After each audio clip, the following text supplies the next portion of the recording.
Welcome back خواتین و حضرات، آج سفرناک میں ہم آپ کو لے چلیں گے سینٹرل پنجاب یعنی وسطی پنجاب کے ایک ضلع ٹوبہ ٹیک سنگھ میں.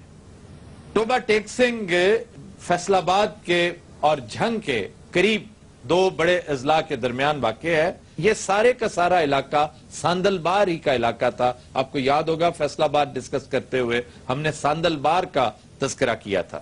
اور ٹوبہ ٹیک سنگھ کی وجہ تسمیہ وہ ایک ٹوبہ پنجابی زبان میں کہتے ہیں کنویں کو، ایک ایسا کنواں جس میں بارش کا پانی اکٹھا ہو جایا کرتا تھا. یہ ایک لیجنڈ ہے جس کا تذکرہ بہت زیادہ مستند تاریخی کتابوں میں نہیں ملتا، لیکن یہ فلنتھروپی کی ایک نہایت عمدہ داستان ہے اور میں سمجھتا ہوں تاریخ میں اس کا تذکرہ ہونا چاہیے اور اس پر طلبہ کو، جو تاریخ کے سٹوڈنٹس ہیں، انہیں اس پر ریسرچ کرنی چاہیے کہ ٹیک سنگھ کون تھا اور کیا محرکات تھے اس کی. اس خدمت خلق کا عالم یہ ہے اس ٹوبے سے وہ پانی ہمیشہ، کیونکہ یہ وہ دور ہے جب اس علاقے میں نہر نہیں تھی. یہ نہر بہت بعد میں آئی اور اس کے پیش نظر وہ یہ کیا کرتا تھا کہ اس ٹوبے میں اکٹھا ہو جانے والا بارش کا جو پانی تھا اسے ضائع ہونے سے بچایا کرتا تھا. یہ اپنے خرچ پر مٹکے پانی کے سٹاک کیا کرتا تھا. چونکہ یہ جنکشن تھا، ہر بڑے شہر کو سڑکیں یہاں سے آتی جاتی تھی، تو یہ لوگوں کو، مسافروں کو پانی پلایا کرتا تھا. اگر آج کے دور میں سمجھتا ہوں اس کے اوپر ریسرچ کی جاتی تو پوسٹیومس اس کو نوبیل پرائز دیا جاتا. یہ اتنا شاندار آدمی تھا. ٹوبہ ٹیک سنگھ کی 3 تحصیلیں ہیں، ایک گوجرا، دوسری کمالیہ اور تیسری مین خود ٹوبہ ٹیک سنگھ شہر ہے. جی جناب. ٹوبہ ٹیک سنگھ کے مشاہیر میں جو سب سے زیادہ مشہور ہیں ان میں سارے چھوٹو رام ہیں جو انگریز دور میں وزیر مال تھے اور ان کے نام سے وہاں پہ گاؤں بھی آباد ہے چھوٹو رام کے نام سے. اور اس کے علاوہ برطانیہ کے پارلیمنٹ کے ممبر چوری محمد سرور صاحب، اس کے علاوہ وزیر اطلاعات خالد احمد کھرل صاحب، ریاض الدین جانبہ صاحب، چودھری اشفاق صاحب اور اس کے علاوہ چودھری عبدالستار صاحب، سابق آئی جی پنجاب چودھری شوکت حجاز صاحب اور اس کے علاوہ چودھری سردار احمد آئی جی پنجاب رہ چکے ہیں، سابق سیکرٹری داخلہ حفیظ اللہ اسحاق صاحب رہ چکے ہیں، چودھری امجد علی وڑیچ صاحب پارلیمنٹس کے ہیومن رائٹس پر کام کرنے والے ریاض احمد فتیانہ صاحب، ان کی مسز وزیر بہبود آبادی رہ چکی ہیں آشفا ریاض. یہ تمام لوگ جو ہیں یہ ٹوبہ ٹیک سنگھ سے تعلق رکھتے ہیں. اور اس کے علاوہ سیاست کے حوالے سے ایم حمزہ کا ذکر کرتا ہوں. اور پھر حاجی البیلا مرحوم ہنی البیلا کے والد، پھر ہاکی کے حوالے سے بڑے بڑے ٹوبہ ٹیک سنگھ کے جو ریلیٹر ساتھ ہے 25 کلومیٹر دور گوجرا کا علاقہ ہے، وہاں سے بہت سے لوگ ہیں جو پاکستان ہاکی کے کوچ بھی رہ چکے ہیں اور کھلاڑی بھی. 92 وہ اولمپئن پیدا کیے ہیں اس ایک چھوٹے سے قصبے نے. میں سمجھتا ہوں ہاکی میں کچھ نام لینا چاہوں گا کہ استاد احمد روڈا صاحب جو اولمپکس کھیل چکے ہیں، اقبال بالی ہے، منظور الحسن ہے، شہباز سینئر ہے، شہباز جونیئر ہے. گودرے والے تے کپڑے ہاکی نے تو کیا وہ کیسے ہاکی پھڑ کے لگے ٹھپ وہ سارا ہاکی دے اتنے اینی کھیلی جاندی ہوں بکرے نے اپنی ٹیم بنا لئی یہ یلو کارڈ دکھایا ہی.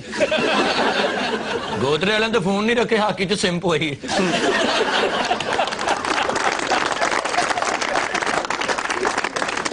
اچھا، ایک کسان کانفرنس ہوئی تھی 70 میں غالباً 1970 میں کسان کانفرنس پاکستان کی سب سے بڑی کسانوں کی کانفرنس تھی جس میں مولانا بشانی صاحب اور اس کے صدر تھے فتح محمد صاحب. یعنی کسانوں کی مزاحمتی تحریک جو ہے اس کا آغاز اسی سرزمین سے ہوا تھا.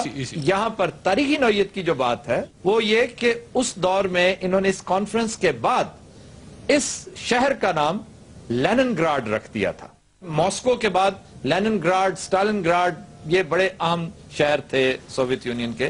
تو اس کے جواب میں سنی تحریک نے ایک کانفرنس کی تھی اور اس کے جواب کے طور پہ اس شہر کا نام دارالسلام رکھا گیا تھا. لیکن ٹیک سنگھ کی خدمات کو دیکھتے ہوئے اس کا نام چینج نہیں ہو سکا. بہرحال اس کا نام چینج کیا گیا لیکن اس کا نام ٹوبہ ٹیک سنگھ ہی رہا ہے. ٹوبہ ٹیک سنگھ میں پولٹری کا جو سب سے بڑا ایریا ہے وہ کمالیہ. کمالیہ سے پولٹری جو ہے پورے پنجاب میں سپلائی کی جاتی ہے اور کھدر کے حوالے سے کمالیہ کا ایک نام پورے پاکستان میں مشہور ہے. اس کے علاوہ ٹوبہ ٹیک سنگھ میں پانی کا بہت بڑا مسئلہ ہے جس کی وجہ زمینیں جو ہیں وہ بنجر ہو رہی ہیں. دوسرا خواتین میں گندا پانی ہونے کی وجہ خواتین میں چھاتی کا کینسر اور بچوں کی شرح مواد اور ہیپاٹائٹس سی جو ہے وہ تیزی سے وہاں پہ پھیلا.